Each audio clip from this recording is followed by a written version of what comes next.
UAE के राष्ट्रपति भारत आए, कुछ घंटे ही रहे भारत में, और भारत के साथ जो समझौता उनका हुआ है उसको लेकर के काफ़ी पाकिस्तान में बहुत बेचैनी देखी जा रही है।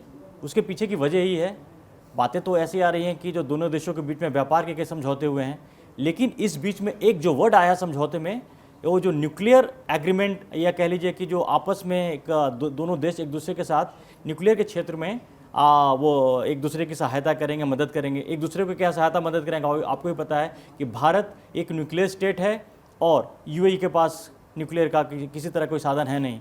इसका मतलब ये है, साफ साफ मतलब ये है कि भारत यूएई को मदद करेगा, न्यूक्लियर एक अम्ब्रेला देगा।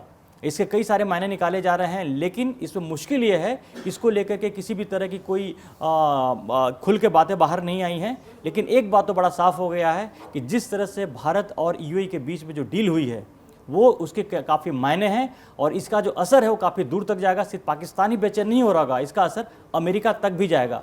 संजय जी, अभी कुछ दिन पहले जब खबर आई कि पाकिस्तान और सऊदी अरब के बीच में डिफेंस डील हुई, उसमें न्यूक्लियर की बातें भी आई, न्यूक्लियर डील की बातें भी आई हैं। देखिए, पाकिस्तान को तो बात साफ है, पाकिस्तान तो पैसे के लिए किसी हद तक जा सकता है।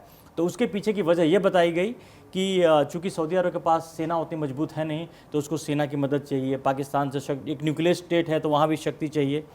लेकिन सऊदी अरब के बाद अगर यूएई भारत के पास आता है तो इसके बहुत सारे मायने हैं। एक, पाकिस्तान हाल के दिनों में लगातार कोशिश कर रहा है कि एक कहते हैं ना इस्लामिक नेटो बनाने की कोशिश कर रहा मतलब खाड़ी के देशों में मजबूत करने की कोशिश। एक तो सबसे पहला यूएई मिडिल ईस्ट का एक बहुत इंपॉर्टेंट देश है। अगर वो भारत की तरफ अगर आता है तो सबसे पहले तो उसकी जो हवा निकल जाती है, जो इस्लामिक नेटो की बात होती है, वो भी है। और दूसरे, पाकिस्तान जो एक वहां पे क्षेत्रीय संतुलन तैयार करने की कोशिश कर रहा है, वो बिल्कुल बिगड़ जाएगा। भारत को अलग थलग करने की कोशिश कर रहा है, वो तो अब नहीं है, वो तो देखिए बिगड़ चुका है पाकिस्तान। इसीलिए इसमें बेचैन हो रहा है कि उसने सऊदी अरब के साथ न्यूक्लियर अम्ब्रेला की एक समझौता करके एक अलग संदेश दिया था। वो संदेश ये था कि खाड़ी के देश अब हमारे साथ हैं, और पाकिस्तान पर अगर कोई भी हमला होता है तो वो सऊदी अरब पे हमला माना जाएगा, सऊदी अरब पे कोई हमला होता है तो पाकिस्तान पे माना जाएगा। लेकिन मैं आपको ये भी बता दूं कि संयुक्त अरब अमीरात से भारत की दोस्ती बहुत पुरानी है, और धीरे धीरे ये बहुत ही प्रगाढ़ होती जा रही है। और जो न्यूक्लियर अम्ब्रेला की बात की जा रही है, दरअसल मैं यहाँ पे थोड़ा सा करेक्शन करूंगा। संयुक्त अरब अमीरात के पास एक न्यूक्लियर प्लांट है, वो बराकाह में है, और वो वहाँ पर काफ़ी समय से चल रहा है। लेकिन उसको चलाने के लिए, उसकी सेफ्टी मेजरमेंट के लिए, उसमें ट्रेनिंग के लिए उसको अब स्पेशलिस्ट की ज़रूरत है। और वहाँ पर उसको छोटे मॉड्यूलर रिएक्टर जो नए आए हैं, जो नए चलन में, उसको वो भी लगाना है। तो भारत उसको इन सारी की सारी चीज़ों में तकनीकी मदद ही नहीं करेगा, बल्कि वो सारे के सारे जो इक्विपमेंट हैं वो भारत आयात करेगा, अपनी एक्सपर्टीज देगा।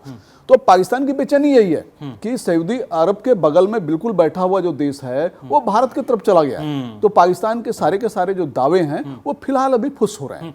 और ये इसमें यहाँ पर बता दें कि इंपॉर्टेंट ये है कि न्यूक्लियर के क्षेत्र में जो है कि जो स्मॉल मॉड्यूलर रिएक्टर्स की जो बात आ रही है, एक्सपर्ट बताते हैं कि आने वाले दिनों भविष्य का ये वो होगा, क्योंकि एक बड़ा प्लांट बनाना, न्यूक्लियर प्लांट बनाना बहुत ही कॉम्प्लिकेशंस होते हैं, बहुत सारे के उसमें, क्योंकि वर्ल्ड वाइड उसमें बहुत रिस्ट्रिक्शन लगे होते हैं, वो नहीं कर पाते हैं। इसकी वजह से क्या है कि स्मॉल मॉडल रिएक्टर्स जो है आने वाले टाइम में जिस तरह से डेवलप किया जा रहा है और जिस तरह से इसकी बातें की जा रही है, इसी से एक शक्ति बनना है। धर्मेंद्र जी, इसमें यह है कि उसको बनाने की जरूरत नहीं है, वो एक जगह बनेगा और लाकर के असेंबल किया जाएगा कहीं भी, और वो बड़ी छोटी जगह लेता है, ज्यादा बहुत बड़ी जगह की उसको जरूरत भी नहीं है। तो इससे फायदे ये हैं कि अगर आपको देखिए, अब न्यूक्लियर के तो कई मायने होते हैं, न्यूक्लियर से बिजली बनाई जाती है, न्यूक्लियर से हथियार बनाए जाते हैं, लेकिन अभी जिस तरह से मिडिल ईस्ट में जो हालात वहाँ पर हुए हैं, और हाल के दिनों में यमन के साथ जिस तरह से युद्ध की स्थिति बनी, सऊदी अरब यूएई का रिलेशनशिप और ईरान का जो भी हाल है, वहाँ से मिडिल ईस्ट में काफ़ी बेचैनी बढ़ गई है। वहाँ सुरक्षा को लेकर तमाम जो देश हैं बहुत परेशान हो गए हैं, और इन देशों के साथ सबसे बड़ी समस्या ये है कि इनके पास पैसे तो बहुत हैं, धन की कोई कमी नहीं है, लेकिन डिफेंस को लेकर के इनकी काफ़ी समस्याएं हैं। इस वजह से अब धीरे धीरे सऊदी अरब पाकिस्तान की तरफ गया सुरक्षा को लेकर के, पाकिस्तान के सैनिकों की मदद के लिए गया, और यूएई भारत की तरफ आ रहा है। तो ये जो तमाम जो समीकरण है वहाँ पर जो यूएई में जो मिडिल ईस्ट में जो चल रहे हैं, ये बेचैनी वहाँ पर भी है। लेकिन इसमें जो पाकिस्तान साधने की कोशिश कर रहा है, जिस तरह से मुस्लिम देशों को लेकर के उसने जो जिस तरह से बयान दे रहा था, उसको ये लग रहा था कि जब सऊदी अरब से पाकिस्तान ने डील किया तो एक वक्त ऐसा लगा पाकिस्तान दिखाने की कोशिश कर रहा था कि देखो सऊदी अरब से भारत के अच्छे रिश्ते हैं, लेकिन चूंकि अभी डील ऐसा हो गया है तो अगर भारत पाकिस्तान पे हमला करता है तो माना जाए कि सऊदी अरब पे भी हमला करेगा, इस तरह की बातें बनाई जा रही थी। लेकिन इस नए समीकरण से वो सारे जितने थे ना, सबके फ्यूज उड़ गए। बिल्कुल फ्यूज उड़े ही नहीं है। मैं आपको बता रहा हूं कि अभी देखिए समीकरण बहुत तेजी से और भी बदलने वाले हैं, क्योंकि खाड़ी में कई देश हैं और वो सारे के सारे देश ऐसा नहीं है कि केवल इस्लाम के नाम पर किसी तरफ झुक जाएंगे। बहुत रियलिस्टिक तरीके से चीजें हैं वो वहां पर हो रही हैं। वो ये देख रहे हैं कि हमारे हित किसके साथ बेहतर है, हमारा व्यापार किसके साथ बेहतर है, हम किसके साथ ज़्यादा तकनीकी सुविधाएं ले सकते हैं या सहयोग कर सकते हैं। तो उन सारे के सारे मामलों में भारत उनको ज़्यादा मुफीद लग रहा है पाकिस्तान की तुलना में। तो ये पाकिस्तान के पास देने को है क्या, कहने की बातें आती हैं, पता नहीं सऊदी अरब के साथ क्या डील इसको है, लेकिन जो पाकिस्तान पहले अपने आप को तो बचा लेना। ऑपरेशन सिंदूर के दौरान जिस तरह से भारत ने पाकिस्तान को कुछ घंटों में या कुछ दिनों में जो हालत औकात दिखा दी, उसके बाद तो पाकिस्तान के पास क्या मुंह दिखाने को बनता है। और भारत कम से कम ये तो है कि भारत न सिर्फ अपने डिफेंस के लिए, बल्कि जिस तरह से पूरी दुनिया में अपने हथियारों को बेच रहा है, वो भी अपने काफी मायने हैं, उसके भी काफी मायने हैं। बिल्कुल बिल्कुल। देखिए, एक तो मैं यहाँ पे साफ कर दूं कि मुझको लगता है कि आने वाले समय में तमाम देशों के बीच में जो रिश्ते होंगे वो किसी धर्म के आधार पर नहीं होंगे, वो विशुद्ध रूप से अपने फायदे, निजी हितों को लेकर के होंगे। और वो अभी तक खाड़ी देशों में कोई ऐसा खतरा नहीं था, लेकिन जब से ईरान में तनाव शुरू हुआ, प्रदर्शन शुरू हुए, उसके बाद इजराइल पूरा का पूरा इजराइल और गाजा पट्टी प्रभावित हो रहा है, तो खाड़ी देश के पूरे इक्वेशंस बदल रहे हैं। अब उनको ये लग रहा है कि नहीं, अब हमको एक अलग तरीके से अपने देश को बचाना भी होगा और देखना भी होगा और सहयोग भी करना होगा। तो ये अब आने वाले टाइम में आप देखिएगा खाड़ी के दूसरे देश भी कहीं ना कहीं किसी मामले में सहयोग दूसरे देशों के साथ करेंगे और उसमें भारत का पड़ना थोड़ा सा बेहतर है और मजबूत है, क्योंकि भारत बहुत ढेर सारी ऐसी चीजें हैं कि तकनीकी सहयोग उनको दे सकता है और उनसे चीजें ले सकता है। और सबसे बड़ी बात है कि भरोसा, जिस बात को लेकर के भारत इतने सालों से यूएई के साथ में, सऊदी अरब के साथ में, मिडिल ईस्ट के तमाम देशों के साथ में संबंध है और लोगों का भरोसा भारत ने कभी तोड़ा नहीं। सबसे बड़ी बात तो इस पर आती है, नंबर 1। और दूसरी बात, जिस तरह से अमेरिका के राष्ट्रपति डोनाल्ड ट्रंप ने पूरी दुनिया में सुरक्षा का भावना लेके आए हैं। आप देखिए, बाकी छोड़ दिए, मिडिल ईस्ट को छोड़िए, क्यों आप यूरोप की कंट्रीज को देख लीजिए, वहाँ भी सुरक्षा को लेकर तमाम चीज़ें हो रही है। नेटो के देश आपस में एक दूसरे से मतलब भिड़ रहे हैं और जो भी ग्रीनलैंड को लेकर जो तमाम जो चीज़ें हुई है, इससे और बेचैनी बढ़ रही है। इसका मतलब है कि जो क्षेत्रीय संतुलन है वो धीरे धीरे बढ़ रहा है। और आप अगर, मुझे लगता है कि फिर जो घूम फिर की स्थिति वहीं पर आ रही है 2023 में के पहले वाली स्थिति पे आ गई है कि जब उस समय यूएई के इजराइल से भी अच्छे रिश्ते हो रहे थे और इजराइल ने बल्कि मुस्लिम कंट्रीज के साथ में जितने मिडिल ईस्ट में हैं अच्छे संबंध बनाने शुरू कर दिए। उसमें यूएई बहुत प्रमुख था, लेकिन हमास के अटैक के बाद, जो इजराइल पे अटैक होता है अक्टूबर 2023 में, उसके बाद हालात बदल गए और चीज़ें काफ़ी मिक्स हो गई। लेकिन अब जब गाजा एक बार फिर से गाजा को लेकर के उसको अमेरिका एक पीस प्रस्ताव लेकर के आया, उसको अलग थलग करके, तो अब लगता है कि फिर से वो जो चीज़ें हैं ना घूम रही हैं। अब इसमें जो देश हैं, तमाम देश जो वहाँ के मिडिल ईस्ट के हैं, वो अपनी अपनी हितों को देख रहे हैं कि किसके साथ क्या संबंध रखा जाए और क्या उनसे लिया जाए ताकि उनका देश सुरक्षित रहे। बिल्कुल सही बात कर रहे हैं। हालांकि ये विषय नहीं है, लेकिन मैं तब भी बताऊं, पीस ऑफ बोर्ड जो ट्रंप बना रहे हैं, ये बड़ी चालाकी की चीज है।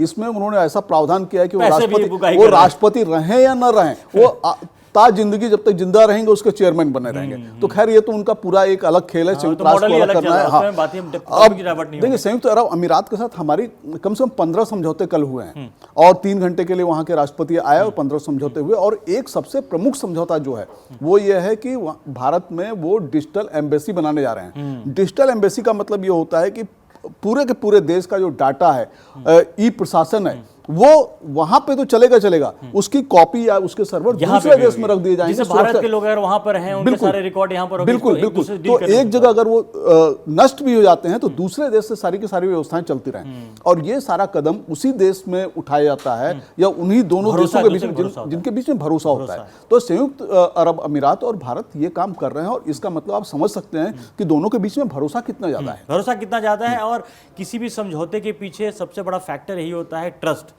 और उस ट्रस्ट के मामले में भारत का जो रिकॉर्ड रहा है, ट्रैक रिकॉर्ड रहा है पहले का भी और आज भी, भारत जिस तरह से दुनिया के तमाम देशों के साथ अपने संबंध को सुधार रहा है या उसके लिए काम जो कर रहा है, वो अपने बहुत मायने रखते हैं। और लेकिन ये जो नया डेवलपमेंट है, क्योंकि अब पूरी दुनिया का जो तमाम जो गतिविधियां हैं, कह लीजिए जो युद्ध जैसे माहौल बने हैं, यूरोप और मिडिल ईस्ट, ये तो मिडिल ईस्ट में तो ऑलरेडी पहले से चल रही है चीज़ें और अब यूरोप पे खतरा बढ़ता जा रहा है। दोनों एक दूसरे से बिल्कुल करीब भी हैं।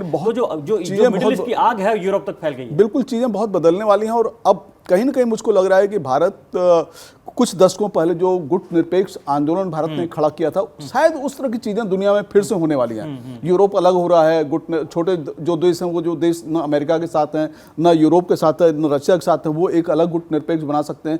चीज आप पूरा का पूरा सिनेरियो ही वर्ल्ड ऑर्डर और वर्ल्ड ना ब्रिक्स के बहाने भारत तो बहुत बड़ा ब्रिक्स को इतना बड़ा कर दिया है और उसमें नए नए देशों को शामिल भी कर रहा है, तो ब्रिक्स एक बहुत बड़ा लगता है प्लेटफॉर्म बनेगा भी इसके लिए। बिल्कुल उसमें, और बल्कि अभी साथ मैंने कहीं पढ़ा भी है कि क्रिप्टो करेंसी भी इन ब्रिक्स देशों के बीच में आने की कोई बात भी हो रही है। हाँ, बात भी हो रही है। लेकिन अब जो सऊदी अरब ने जो कुछ दिन पहले पाकिस्तान के साथ जो डिफेंस डील किया, भारत और यूएई के इस डील के बाद उसके भी कान खड़े होने स्वाभाविक हैं, क्योंकि सऊदी अरब को भी अपने देश की सुरक्षा को लेकर कई सारे मसले हैं उसको, और जिस तरह से परिस्थितियां बदल रही हैं और अमेरिका मिडिल ईस्ट में जिस तरह से इंटरफेयर कर रहा है और वहां पर अपना जो प्रेजेंस को बढ़ा रहा है, उसके बाद में ये जो भारत और यूएई के बीच में जो डील हुई है उसका इम्पैक्ट आगे पड़ने वाला है और सऊदी अरब भी आंख बंद करके नहीं रह सकता है। लेकिन इसका सबसे बड़ा फायदा भारत को होने वाला है। भारत की ताकत तो बढ़ी रही है, लेकिन पूरी दुनिया में भारत का जिस तरह से प्रभाव बढ़ रहा है वो अपने आप में ये देखने वाली बात होगी। तो डेवलपमेंट इतना तेजी से हो रहा है पूरी दुनिया में, या मिडिल ईस्ट हो या यूरोप हो या कोई अमेरिका हो,